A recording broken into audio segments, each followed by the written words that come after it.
धीरे धीरे वो समय व्यतीत हुआ, और जब धीरे धीरे समय व्यतीत हुआ वो सुंदर समय भी आया जब वो नित बड़ी होने लगी, बड़ी सुंदर थी, उसका नाम सावित्री रखा गया। जैसे चंद्रमा दिनों दिन अपनी कलाओं में बढ़ता चला जाता है, वैसे ही वो कन्या भी प्रतिदिन बढ़ती चली गई। अब राजा को ये चिंता होने लगी कि इसके योग्य वर कहां मिले। जिसकी जवान बेटी होती है उसे एक ही चिंता रहती है कि मेरी बेटी को सुख देने वाला पति कहां मिलेगा। ये चिंता स्वाभाविक है। तो राजा को ये चिंता थी कि मेरी बेटी के योग्य वर कब मिलेगा, कहां मिलेगा। तो उसने एक दिन सावित्री को ही बुलाया और सावित्री से कहा, सावित्री एक काम करो, तुम अपने योग्य वर ढूंढने के लिए स्वयं जाओ। जहां भी तुम्हें तुम्हारे योग्य वर मिले तुम हमें बता देना, विवाह हो जाएगा। तो कुछ मंत्रियों के साथ में वो सावित्री वर की तलाश में गईं, वर को ढूंढने के लिए गईं। और जब वर ढूंढने के लिए वो गईं, बड़े बड़े लोग दिखाई पड़े, राजघराने के ऋषि संत महात्मा इत्यादि बहुत, परंतु सत्यवान वन में थे उस समय। लकड़ी सर पे उठा के ला रहे थे। सत्यवान को आता हुआ देखा, राजकुमारी ने निश्चय किया और वापस आ गए। जिस नारद को आदर पूर्वक प्रणाम किया, सावित्री ने पिता को भी आदर पूर्वक प्रणाम किया। राजा ने पूछा, पुत्री तुम्हें तुम्हारे योग। नारद थोड़े आश्चर्य में पड़ गए। उन्होंने कहा, अरे बेटी ये तुमने क्या कर दिया, ये तो तुमने बड़ा अनर्थ कर दिया एक तरीके से। बोले क्यों, क्या हो गया, आप ऐसे परेशान क्यों हो गए देव ऋषि। बोले बेटी तुम जानती नहीं हो, जिस सत्यवान का नाम तुम ले रही हो उसके पिता, वो भी राजा थे, लेकिन शत्रुओं ने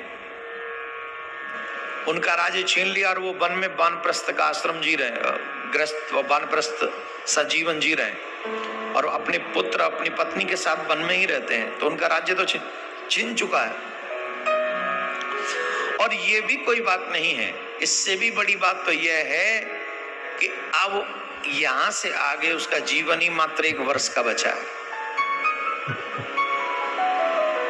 और ये स्पष्ट कर दिया था, ये स्पष्ट कर दिया था देवऋषि नारद ने कि अब यहां से आगे जो उसका जीवन है वो 1 वर्ष का। बावजूद इसका राजा ने सुना, राजा भी बात तो पहले ही सुनी थी कि विवाह के 1 वर्ष बाद ही, फिर भी राजा ने कहा कि बेटी तुम कोई और ढूंढ लो।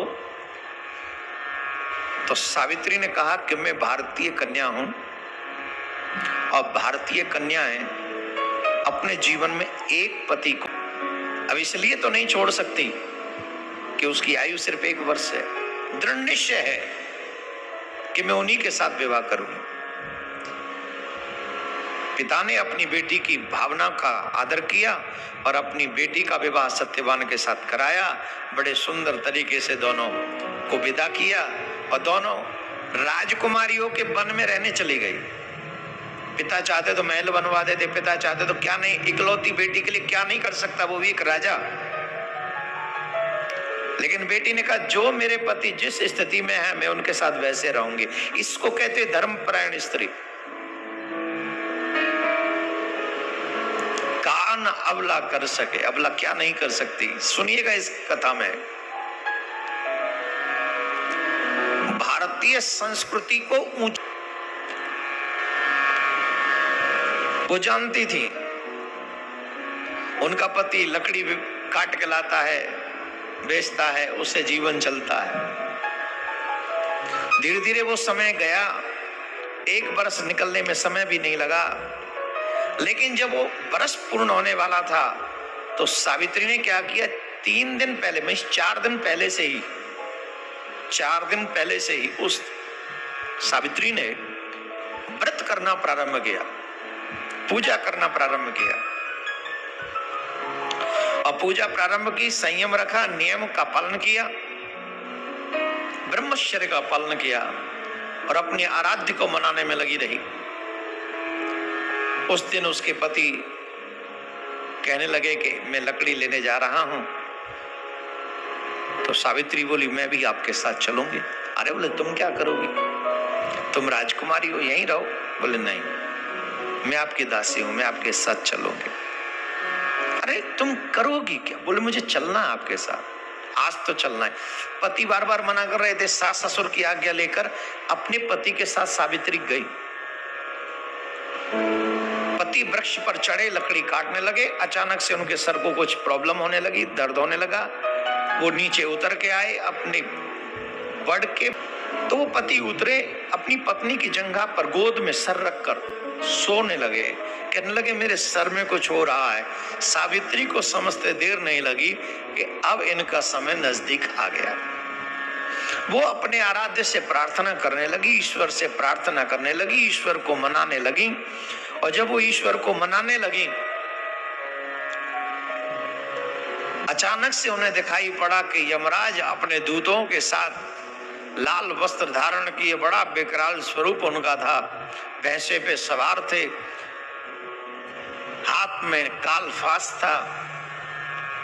आए और वो सत्यवान के प्राणों को निकालने लगे। तो सावित्री ने उनको प्रणाम किया और पूछा आप कौन है? बोले मैं यमराज हूं। तो सावित्री ने प्रश्न किया, मैंने तो सुना था कि आपके दूत आते हैं प्राण लेने के लिए, आप कैसे आए? तो उन्होंने कहा देवी तुम जानती नहीं हो, तुम्हारा पति बड़ा धर्मात्मा है, इसे लेने के लिए मैंने अपने दूतों को नहीं, मैं स्वयं चल के आया। तुम्हारा पति बड़ा धर्मात्मा है,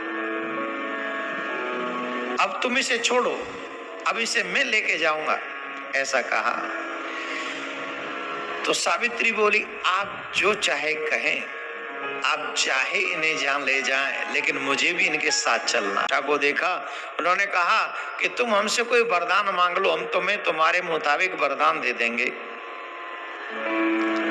तो उनके सास ससुर के नेत्र नहीं थे। उन्होंने कहा मेरे सास ससुर को नेत्र प्राप्त हो जाएं। बोले मस्त ऐसा ही हो। फिर यमराज चलने लगे, सावित्री फिर पीछे चलने लगी। यमराज ने कहा हमने तुम्हारे मनवांछित वरदान दे दिया, अब क्या चाहिए, अब क्यों चल रही हो? अब तो जाओ, अब तो इसके प्राण ले जाने दो। बोले नहीं मैं तो आप ही के साथ चलूंगी। बोले एक और कोई